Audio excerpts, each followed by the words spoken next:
বিরতির পর স্বাগত। 132 কেবি পাওয়ার সাব স্টেশনে ভয়াবহ অগ্নিকাণ্ড, রীতিমতো এলাকায় চাঞ্চল্য, ঘটনা ধর্মনগরে। জানা যায় মঙ্গলবার রাত 10:30 নাগাদ 132 কেবির মিশন টিলা পাওয়ারের সাবস্টেশনে আগুন লাগে। ধর্মনগরের মানুষ রীতিমতো চিন্তিত হয়ে পড়ে। ঘটনায় জানা গেছে যে বেশ কিছুদিন পরপরই অ্যাকশন করে বিক্রি করে দেওয়া হচ্ছে।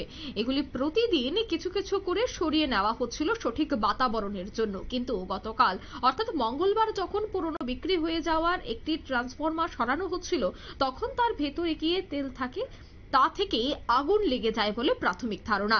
এলাকাবাসীরা আগুন দেখতে পেয়ে ধর্মনগর অগ্নিনির্বাপক দপ্তরে ফোন করে।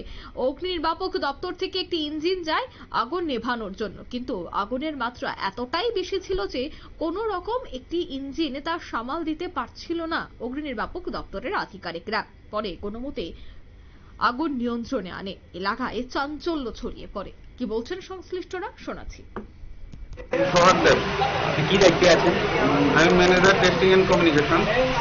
এখানে যে এসএম স্যার আছেন উনি আগরতলা, কালকে আমাদের মিটিং আছে, আর এখানে যে ম্যানেজার আছে উনিও ছুটিতে আছে আর কি। কিছুক্ষণ আগে আমার কাছে ফোন আছে যে এরকম এরকম একটা ঘটনা হয়েছে। তো আমি স্টেশনে ছিলাম, তাই তাড়াতাড়ি কি ঘটনা হয়েছে? বলছি স্ক্র্যাপ মেটেরিয়াল নেওয়ার জন্য একটা এজেন্সি, যতটুকু জানছি আমি, স্ক্র্যাপ মেটেরিয়ালটা তারা বের করে নেবে এখান থেকে। মানে এক্সিস্টিং যে রানিং সিস্টেম আছে এটাতে কোনো সমস্যা নাই, স্ক্র্যাপ মেটেরিয়াল তারা নিচ্ছিল। তখন এতটুকুই জানি যে স্ক্র্যাপ মেটেরিয়াল তারা নিচ্ছিল। কয়েকদিন ধরে প্রসিডিউরটা চলছে, পার্ট করে ওরা তুলছে নিচ্ছে। কিন্তু কিছুক্ষণ আগে আমাদের অফিস থেকে জানতে পারলাম, আমার এসএম স্যার ওখান থেকে জানালো যে একটা ইনসিডেন্ট হয়েছে আগুনের। ফায়ার সার্ভিসকে কল দেওয়া হয়েছে, তুমি একটু যেয়ে দেখো কি হয়েছে। তো এতটুকু শোনার পরে এখানে আসলাম আর কি। আর মানে কিভাবে লাগলো কি বা এখনো আমি পুরো বিষয়টা সম্বন্ধে অবগত হইনি। আমিও ঘটনা শুনে এসেছি। আমি অ্যাকচুয়ালি টেস্টিং এন্ড কমিউনিকেশনের ইঞ্জিনিয়ার।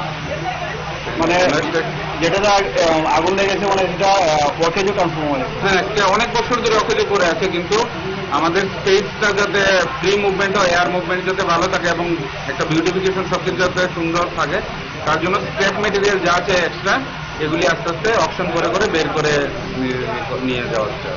আগুনটা কিভাবে লাগলো সেটা এটা আমি এখানে যারা ছিল বা যে এজেন্সি স্টেপ নেওয়ার জন্য মানে যারা এটার দায়িত্ব আছে ওদের কেউ কখনো পাইনি।